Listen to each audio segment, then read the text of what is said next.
and this is Sea Life. And welcome all of you new subscribers. We've got a lot of new subscribers. We've got a lot of people who have been with us since day one, and I am so thankful for every one of you. Please watch more. We love to have you viewing, and we love to support you as well if you have a channel. I'm gonna, as I do this, I'm going to do this step by step, and I'm going to read the steps, and I'm going to show you what I'm doing. So here we go. So what I'm going to be doing is taking my potato slicer and slicing these potatoes, or what I've already done. I've sliced some potatoes 1/8 inch thick, and that will begin the recipe. Okay, I've just adjusted it a little bit wider, and this is my first time using this, and I'm finding out that you have to push down on the safety button as well as the what I would call the ignition to get it to go.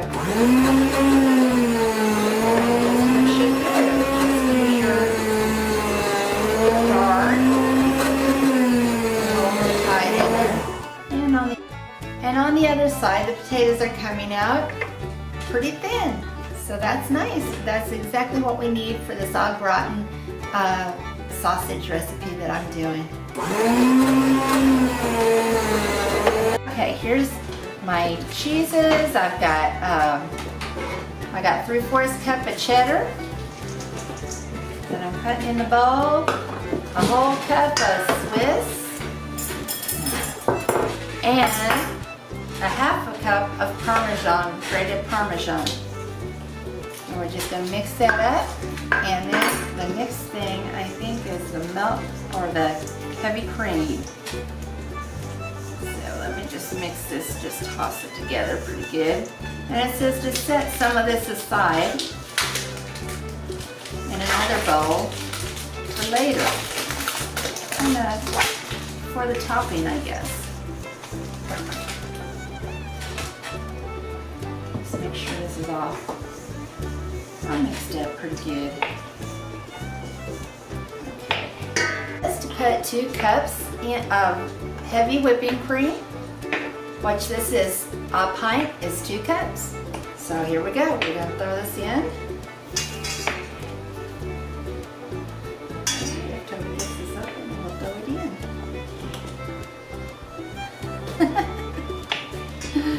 Really, how long has it been since I've done one of these? There we go. Forever ago. Yeah. Got the whole thing in there. And we're going to put some thyme. And I'm going to put about 5 drops of thyme. Or 5. Using my essential oils for cooking. My Thyme Vitality. And minced garlic. And I forgot to get a spoon for that, so I'll be right back.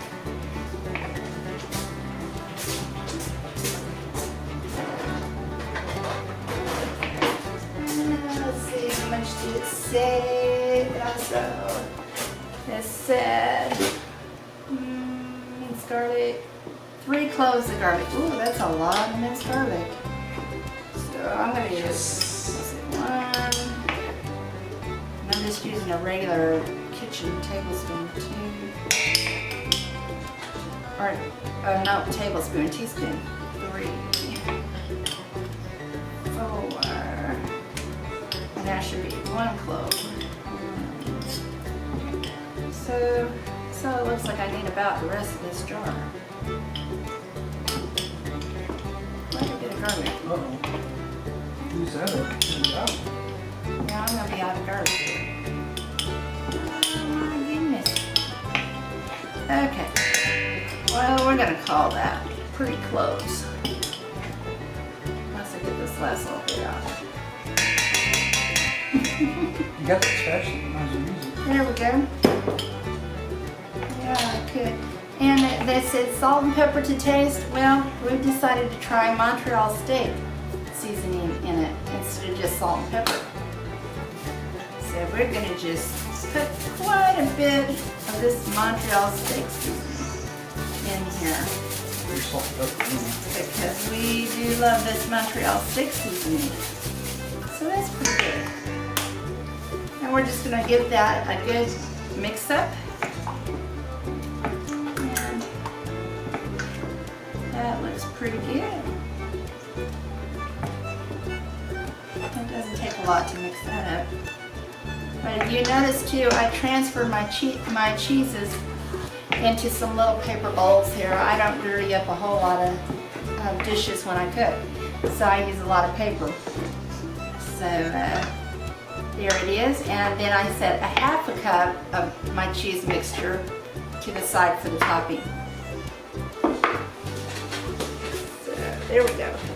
Okay, so I went ahead and I did the onions anyway, and so I put in half of the butter and three tablespoons of olive oil, and I am sauteing these onions up. I'm going to put a half cup of white wine in here with our sauteed onions. Which, that's the homemade wine that we did today. Yep. Tobi and I bottled it today. It says to cover and reduce your heat. So I'm going to turn it on down. I think I'll turn it down to about 2.6. And reduce heat until this mixture is soft and slightly golden brown. And then you remove it from the heat and let it cool. This is reduced beautifully, and what we're going to do, instead of all this waiting for it to cool stuff and everything like that, and because our son really doesn't like the texture of onions, we're going to put this into the blender, and then we're going to combine it into our mixture and see how that works out this time. This is our secret sauce from the blender. We mixed in some turkey sausage in order to make this a nice main dish. So I'm going to start putting this all together. I'm just going to put the cheese that I have mixed up all in here. And of course I had added my turkey sausage in. I'll put my secret sauce in. All in here.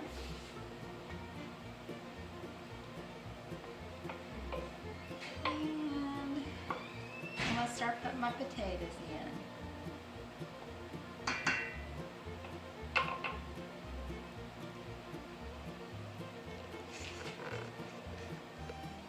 Well, there we go. Now then, I'm just going to start folding a few of my potatoes at a time in to all of this goodness. Because I don't have a big enough bowl for this idea, I don't think. Sure you do. We're going to mix this up, our potatoes, and then we're going to set them in the casserole. And we're going to start from the outside of the casserole and kind of put them in a circular pattern, it says. So I've got potatoes and turkey sausage and all the cheeses and my secret sauce and that's how Tobi is doing this recipe. And so I've got a casserole dish here. I'm just going to start setting these potatoes in. I've greased this casserole dish real good. Just start setting them in a circle.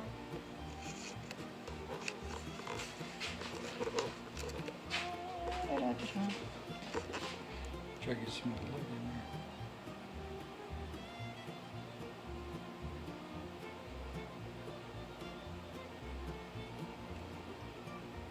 Now if you're doing this on the grill, you do it in like a cast iron skillet, and that said get your cast iron skillet to about 400 degrees.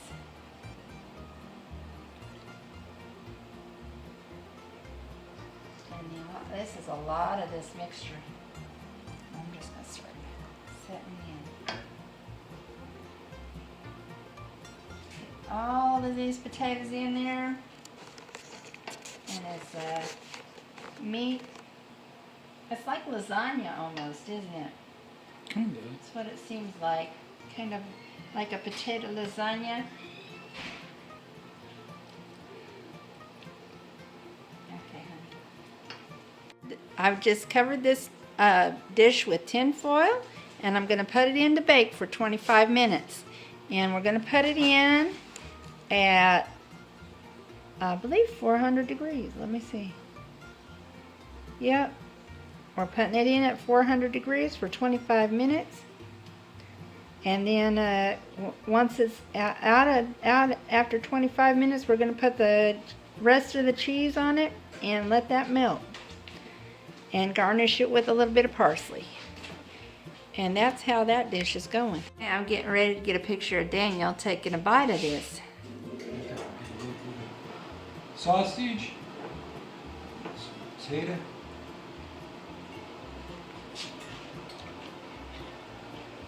That's pretty good. All right. Yeah.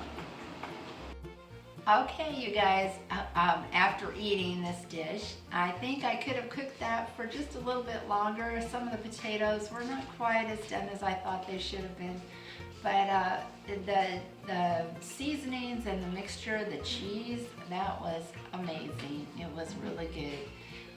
Daniel's wine turned out to be perfect with this dish. It paired up so beautifully with this. So just letting you know kind of what I really thought about how it all came together.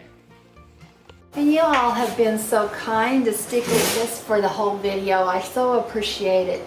Thank you so much. And please like and subscribe and share.